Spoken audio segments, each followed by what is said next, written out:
Gold trusted gold buyers మీరు తాకట్టు పెట్టిన బంగారాన్ని విడిపించి ఈ రోజు ఉన్న మార్కెట్ ధరకు కొనబడును. One force ruthless fire power dominating every front అంటూ ఇండియన్ ఆర్మీ ఒక వీడియోని రిలీజ్ చేసింది. కరెక్ట్గా ప్రిసిషన్ స్ట్రైక్స్ చేసిన 10 నిమిషాల తర్వాత బ్యాక్గ్రౌండ్లో కనిపిస్తున్నటువంటి ఈ వీడియోనే హైలైట్ చేస్తోంది తాము చేసినటువంటి ప్రిసిషన్ స్ట్రైక్ ఎలాంటి ఎఫెక్ట్ చూపించబోతోందో.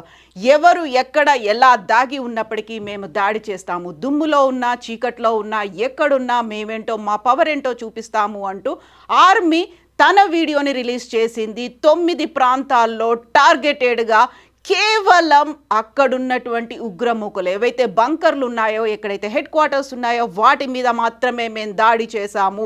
అక్కడున్నటువంటి సివిలియన్స్ కావచ్చు, లేకుంటే అక్కడున్నటువంటి ఇతర ప్రాంతాల్లో ఉన్నటువంటి స్థానికులకు ఎవరికి కూడా ఎలాంటి నష్టం కలిగించకుండా కేవలం 9 ప్రాంతాలకి సంబంధించి ఆల్రెడీ ఇక్కడ మనం వీడియోలో చూస్తున్నట్టుగా అర్ధరాత్రి జరిగిన ఈ ఇష్యూ తర్వాత, ప్రెసిషన్ స్ట్రైక్ తర్వాత మొదటగా పుల్వామాలో జరిగినటువంటి దాడికి సర్జికల్ స్ట్రైక్ అని నామకరణం చేసుకున్నటువంటి ఇండియన్ ఆర్మీ ఆ తర్వాత పహల్గామ్ దాడి తర్వాత భారత సైన్యానికి పూర్తి స్వేచ్ఛనిచ్చాము అంటూ క్యాబినెట్ అనౌన్స్మెంట్ చేసింది. తర్వాత ఇప్పుడు ప్రెసిషన్ స్ట్రైక్ చేశాము కేవలం ఉగ్ర మూకలు ఎక్కడైతే ఉన్నాయో వాటి మీదే అనేది. ఇందులో లష్కరే తైబాకు చెందినటువంటి హెడ్ క్వార్టర్స్ మీద దాడి జరిగింది. ఈ దాడి తర్వాత Indian army chief Manoj Naravane చేసినటువంటి కామెంట్లు అతి కీలకంగా మారుతున్నాయి. పిక్చర్ అభి బాకీ హై, ఇది కాదు ఇంకా ఉంది, ముందుంది, చాలా జరగబోతోంది అనేటువంటి కీలకమైనటువంటి వ్యాఖ్యలని మనం చూసాము. ఆ తర్వాత జరిగినటువంటి ఇన్సిడెంట్స్కి సంబంధించి ఇమ్మీడియట్గా క్యాబినెట్ భేటీ జరిగింది. ప్రధానమంత్రితో పాటుగా రక్షణ శాఖ, త్రివిధ దళాలకు చెందినటువంటి అధిపతులు at the same time cabinet అంతా కలిసి కూర్చొని జరిగినటువంటి దాడి గురించి చర్చించుకున్నారు. తర్వాత చేయాల్సినటువంటి అంశాల గురించి మాట్లాడుకున్నారు. One force ruthless fire power dominating every front, Indian army always ready, always victorious అనేటువంటి ఈ నినాదంతోనే ఇండియన్ ఆర్మీ ఒక వీడియోనైతే రిలీజ్ చేసింది. ఆపరేషన్ సింధూర్కి సంబంధించి ఏం జరిగింది, ఎక్కడెక్కడ ఎలా అటాక్స్ చేశారు, ఏ టార్గెట్గా వర్క్ చేశారు అనే దానికి సంబంధించి 2 యువ మహిళా ఆఫీసర్లు వీడియో కాన్ఫరెన్స్ ద్వారా వివరించారు. అందులో colonel Sofiya Qureshi and wing commander Vyomika Singh జరిగినటువంటి అటాక్ గురించి, ఎలా చేశారు, ఏ టార్గెట్గా వర్క్ చేశారు అనే దానికి సంబంధించినటువంటి కంప్లీట్ ఇన్ఫర్మేషన్ ఇచ్చారు. ఒకసారి మనం చూద్దాము.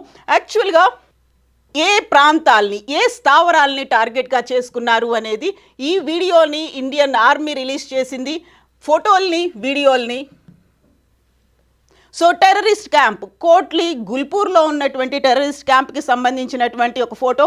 ఖచ్చితంగా అక్కడ ఉన్నటువంటి టార్గెట్ ఏదైతే ఉందో ప్రిసైజ్డ్గా ప్రెసిషన్ అనేది అక్కడ ఉంది, దాని మీదనే మేము అటాక్ చేశామనేది చెప్తున్నారు. అండ్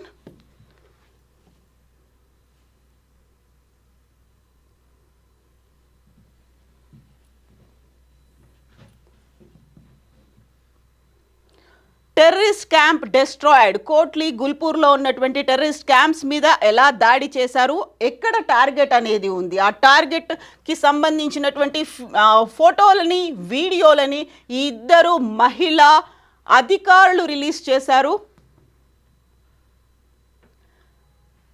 బిలాల్లో ఉన్నటువంటి ఇంకొక టెర్రరిస్ట్ క్యాంప్ ఇది, దీన్ని కూడా మేము డెస్ట్రాయ్ చేశాము అనే దాంతోపాటుగా అతి కీలకమైనటువంటి ఇంతకుముందు మనం చెప్పుకున్నటువంటి 2 మహిళా ఆఫీసర్లు సోఫియా తను, ఆ తర్వాత వ్యోమికా సింగ్, ఈ 2 వివరాల్ని అందించారు. మనం ఒకసారి పహల్గామ్ సంఘటనకి సంబంధించి చూసుకున్నట్టయితే ఓవరాల్గా అక్కడ మగవాళ్ళని చంపారు, ఆడవాళ్ళు వదిలేసినప్పటికీ కూడా సింధూర్కి సంబంధించి పేరు పెట్టడం కూడా అక్కడ ఉన్నటువంటి మహిళలు, అక్కడ ప్రాణాలు కోల్పోయినటువంటి భర్తలకి గుర్తుగా తమ సింధూరాన్ని కోల్పోయారు, అందువల్లే దాన్ని పెట్టామని చెప్తున్నారు. దానికి సంబంధించి ఇప్పుడు నేవీ చీఫ్ మనోజ్ నరవనే చెప్పినట్టుగా పిక్చర్ అభి బాకీ హై, దానికి కూడా ఎంచుకున్నది మహిళల్ని మాత్రమే ఎంచుకున్నారు, మహిళా అధికారుల్ని ఎంచుకున్నారు.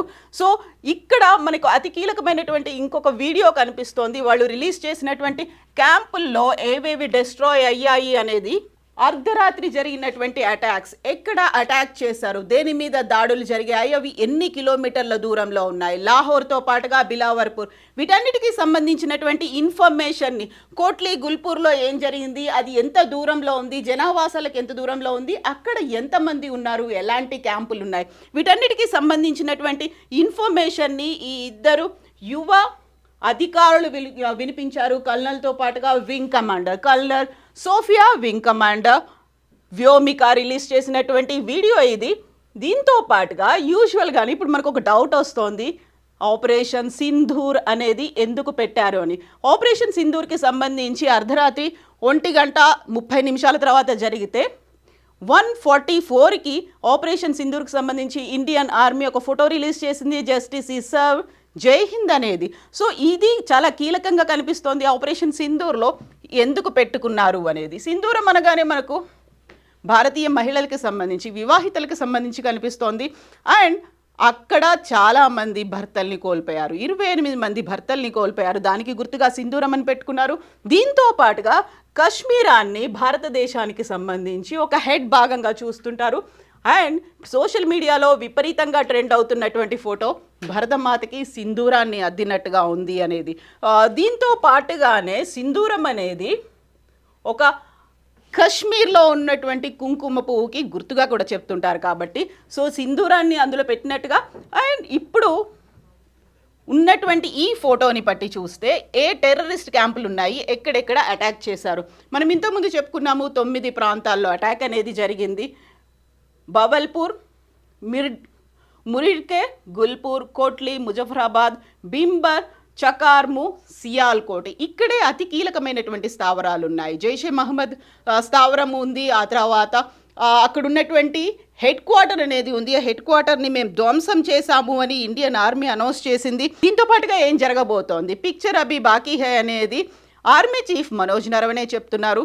అండ్ పాకిస్తాన్ మాత్రం భారతదేశానికి సంబంధించినటువంటి 3 యుద్ధ విమానాలని, జెట్లని మేము కూల్చేశామని చెప్పినప్పటికీ అదంతా అవాస్తవమని భారత ఆర్మీ కూడా అనౌన్స్ చేసింది.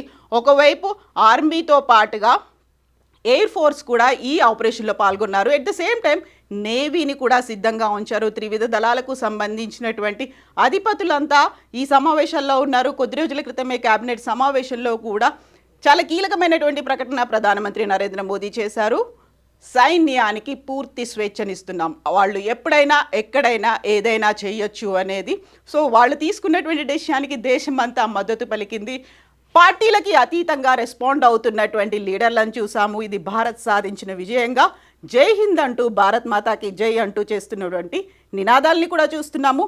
అండ్ పాకిస్తాన్ మాత్రం మేము ఎప్పుడైనా అటాక్ చేస్తాము, ఎక్కడైనా అటాక్ చేయడానికి రెడీగా ఉన్నాము అనేటువంటి మాటని పాకిస్తాన్ కూడా చెప్తోంది. ఒక రకంగా చైనా అయితే దీన్ని ఖండిస్తోంది.